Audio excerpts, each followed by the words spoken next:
მოგესალმებით. Duchenne's კუნთოვანი დისტროფიის მედიკამენტთან დაკავშირებით მინდა გაცნობოთ.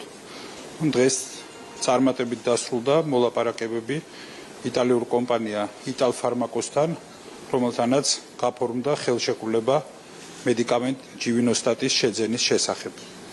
ეს მედიკამენტი გაკუთვნილია Duchenne's კუნთოვანი დისტროფიის მქონე პაციენტებისთვის 6 წლის ასაკიდან გადაადგილების უნარის შენარჩუნებამდე. უნდა აღინიშნოს, რომ საქართველოს მსოფლიოში ერთ-ერთი პირველი ქვეყანა იქნება, რომელიც შეიძენს ამ მედიკამენტს და შეიტანს მას დაავადების მართვის სახელმწიფო პროგრამაში. მადლობა მინდა გადაუხადო მშობლებს, რომლებიც სახელმწიფოს დაეხმარნენ სწორი გადაწყვეტილების მიღებაში. მშობლებთან თანამშრომლობის გაგრძელება სამინისტროსთვის ძალზედ მნიშვნელოვანია Duchenne's კუნთოვანი დისტროფიის ეფექტიანად მართვის პროცესში. მადლობა მინდა გადაუხადო პრემიერ-მინისტრს პირადად მისი გადაწყვეტილებისთვის და პირადი ჩართულობისთვის, რამაც გახადა შესაძლებელი პროცესის წარმატებით წარმართვა და მისი ბოლომდე მიყვანა.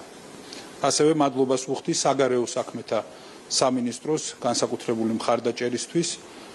აქვე მადლობა მინდა გადაუხადო ჯანდაცვის სამინისტროს გუნდს, რომელიც ჩართული იყო მოლაპარაკებების პროცესში. რაც შეეხება მეორე მედიკამენტს, რომლის თაობაზეც იყო საუბარი ადრე, მინდა აღვნიშნო, რომ მოლაპარაკებები რამდენიმე მიმართულებით კვლავ გრძელდება და ვიმედოვნებთ, რომ უახლოეს მომავალში წარმატებით დასრულდება, რასთან დაკავშირებითაც საზოგადოებას ცხადია გაუზიარებთ ინფორმაციას. უახლოესი დღეების განმავლობაში საზოგადოებას მივაწვით უკვე ინფორმაციას Duchenne's კუნთოვანი დისტროფიის პროგრამის შემდგომი გაფართოების შესახებ. დიდი მადლობა ყურადღებისთვის.